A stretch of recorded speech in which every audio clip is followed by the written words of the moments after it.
In the Bible, we find one of the most beautiful appeal from God.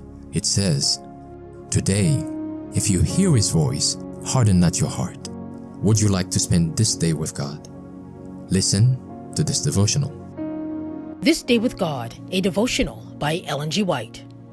Give as you have received. Freely ye have received, freely give.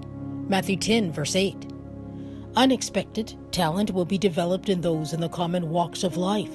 If men and women can only have the message of truth brought to them, many who hear will receive it. Those of every rank of life, high and low, rich and poor, will accept the truth for this time. Some who are regarded as uneducated will be called to the service of the Master, even as the humble, unlearned fishermen were called by the Savior. Men will be called from the plow, as was Elijah, and will be moved to take up the work that God has appointed them. They will begin to labor in simplicity and quietness, reading and explaining the Scriptures to others. Their simple efforts will be successful. House to house, work will be done by men and women who will realize that they can labor for the Lord because He has put His Spirit upon them. As they go forth in humble faith, Christ will impart to them grace that they will impart to others. The Lord will give them the same love for perishing souls that He gave to the disciples of old.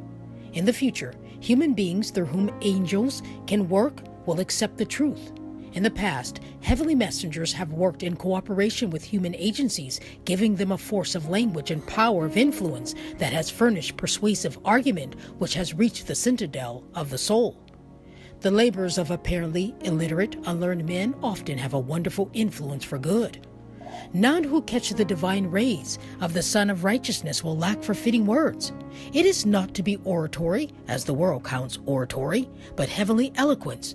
They will speak words that will go direct to minds, awakening conviction and causing their hearers to ask, "What is truth?"